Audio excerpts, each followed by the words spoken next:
watching London Weekend Television. At 11:45, you're booked. The show with advice and recommendations on what to read. Now the news from ITN.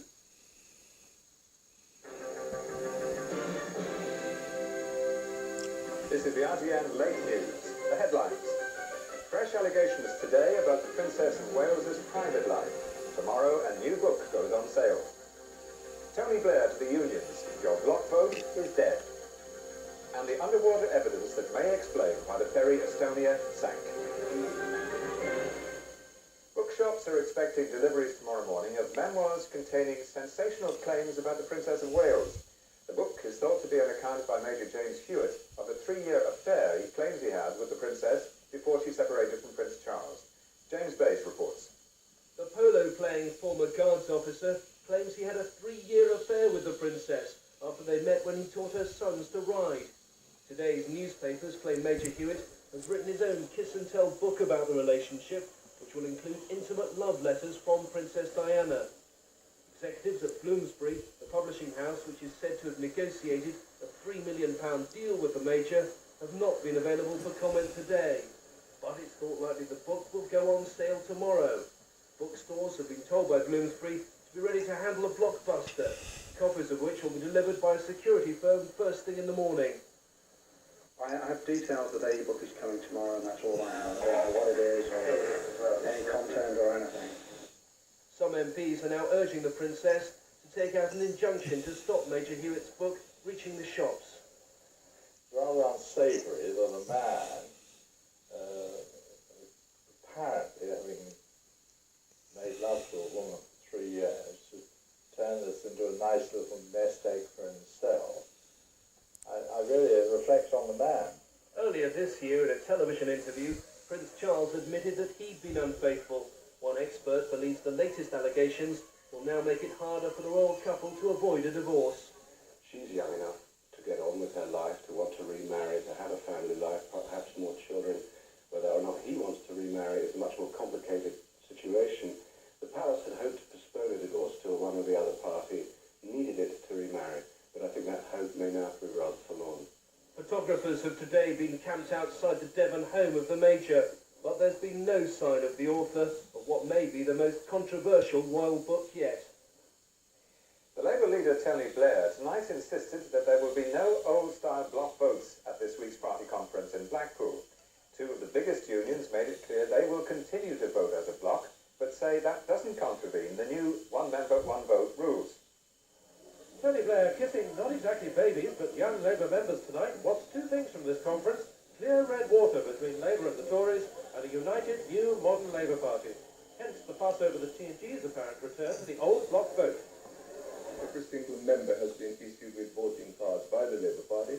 They'll cast their votes in line with the policy of the Transport and General Workers Union. Are you suggesting that we should cast our votes contrary to the policies of our union? I'm sure you're not. Friendly handshakes tonight, but Tony Blair stresses the block vote is dead. No organisations might vote en bloc. They may have their own policy, and that policy may determine how they decide to vote. But they vote as individuals. That squall apart, there are other tensions. Labour wants to avoid too many policy details at the moment, but that means that John Prescott can fuel wheel tax the rich speculation just by talking again today about Labour's progressive tax plans, unlike the Tories. Fair just for the viewers. There would have to be a fair taxation. It would have to be progressive. Theirs is regressive. But traditional voices on the left want even clearer, bolder language about who will be taxed more. And if you start dealing with people over £50,000, you may have to come a bit lower as well. You've certainly got to start the argument now in order to do the great financial job and recovery job that's needed. There is some concern, though, at the top of the party that all this talk of new Labour may be diluting the clear red water somewhat. Hence the decision taken just 3 weeks ago that Tony Blair, on arrival yesterday, should issue his new aims and values statement. And also that Gordon Brown, in the economic debate tomorrow, will attack conservatism strongly. He'll call it mediocrity propped up by sleeves. Michael Brunson, ITN, Blackpool. Underwater pictures of the ferry Estonia back the theory that problems with its bow doors made it capsize and sink. Close examination of sonar images suggests that a large piece of wreckage, which could be the outer bow door, broke off before it sank. Investigators hope the first video pictures taken today by robot cameras will confirm the cause of the disaster. Accident investigators have spent the day aboard the search vessel Halley, directly above the wreck of the Estonia, marked by this buoy. A robot camera is attached by cable to the vessel, giving investigators their first detailed view of the wreckage. They've also been able to further enhance the first sonar images, which now appear to show an object similar in size and shape to the ship's bow door lying on the seabed. Maritime safety officers say the severing of the bow door is the most likely explanation for the rapid capsize of Estonia.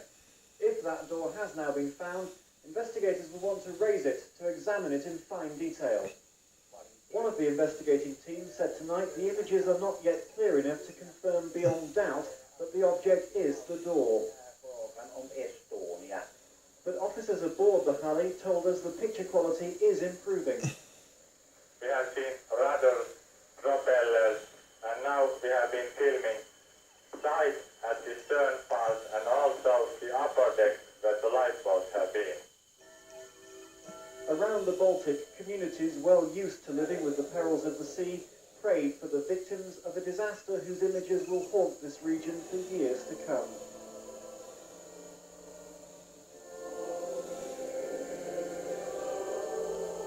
Jonathan Monroe, ITN, in southern Finland. The husband of the murdered Building Society manageress, Carol Wardell, has tonight been reenacting the night of her death. She was abducted and killed 3 weeks ago. Her husband Gordon was later found bound and gagged at their home at Meriden in the West Midlands.